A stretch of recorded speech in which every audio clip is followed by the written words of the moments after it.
I just put Welcome to the Jungle on by Guns N' Roses, you know, dinging it, you know where you are, baby, you're gonna die.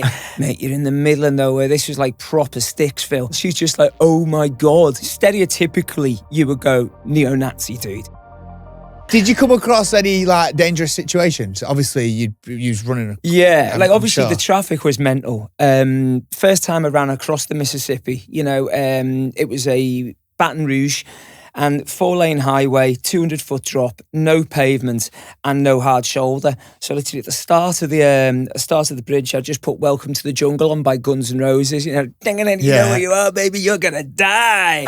And I did that. So the bridge is a mile long, and I did the bridge in 5:45 minutes. So that is that's probably about 330 k's or something like that. Shifted, but the worst bit was I was crossing from upstate New York to Pennsylvania, and I saw this fella. Stereotypically, you would go neo-Nazi, dude. So like huge, like that, skinhead, tattoos everywhere, in front of his house, and he throws this trash bag across the garden. I'm just like, well, that's fair enough. You can do what you want, you know.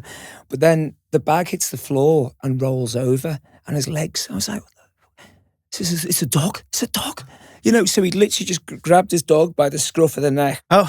Yeah, and so just... I thought he went in the bag. Oh, so no, he literally just launched his dog, but it was as bad as it being in the bag, you know.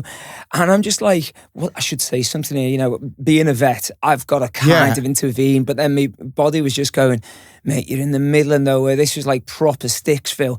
I says, he's going to kill you, mate. He's going to kill you. He'll be chucking you across the well, yeah, seriously, you know. And but he walked over to the dog and just literally volleyed it. Like, so a full-on punt. The dog lifted off the floor. This fella kicked it that hard. But my brain couldn't stop me at this point. And so, you know, an angry Scouser can be quite a frightening thing. Yeah. But I don't think it carries weight in America. And I went, oi, you! We got bleeping going on this. You fucking... You know, like that. You went, what did you say? I went, dog kick your... Dog you! Not bad like that. And so he just goes... starts walking towards me, and I just go, stroller, I've got the stroller. So I'm going down the road, then he starts running after me, doesn't he? And I'm just like, oh my God.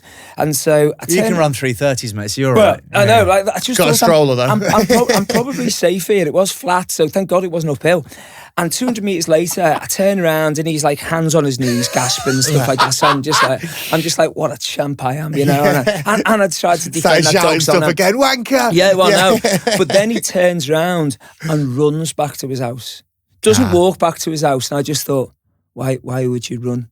Why would you run? I'm pretty certain you haven't left the stove on, have you? You know, and so I then sort of took a screenshot of where I was on the map, sent it to my missus, and I said, if you don't hear from me in the next 2 hours, can you please direct police to this location?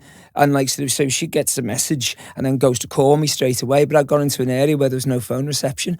So she just goes, welcome to the AT&T, you know, sort of answer machine. And she's just like, oh my God, you know. And I said, did you call the police? And she went, no. I said, I thought you'd probably be all right. Did he come back after you with a car then? Or did he just go home? Well, I don't think he did, but the whole day I was just like literally every sort of, you know, car that went past, I was like eyeballing, Ghastly. And so, but that was it. But, you know, the one thing is people talk about, you know, the dangerous situations. I think we overblow it because these days everything's scary and most of our communications is in an electronic form. But I'd just use Google Maps and I would run through the worst areas of towns. Didn't bother me, you know, sort of, you know, I'm fairly streetwise, but, you know, there's a limit, isn't there? Sleep is the most impactful and natural performance-enhancing tool at our disposal. Without it, my body would simply not be able to recover and repair itself after I go for a run or a workout. It is essential to maintaining and enhancing our well-being. With Whoop, I'm able to track my sleep every single night and how it affects the type of activities I choose to do the following day. Think of sleep as your bank balance. The best thing is that every single day you get the chance to deposit more into the bank so that in the long term, you withdraw in the form of energy expenditure when you need it most. Whoop breaks down sleep so as to take the guesswork out of the equation. Not only do you get guidance each day around how much sleep you need based on your activity that day and what your optimal time to go to bed is, but with Whoop, you get a detailed analysis of the quality of your sleep and what you can do to be improving it. In addition to monitoring your sleep, you'll also get detailed insights into your recovery, stress levels, strain, and feedback on how your lifestyle choices impact each of these metrics. If you are interested in taking control of your health and wellness so that you can excel in all aspects of your life, you have to go and check out Whoop. Go to join.whoop.com/untapped to try Whoop for free for 30 days today. I just believed in the fact that people were inherently good. And I was in East Cleveland, which is like rough as arse, right?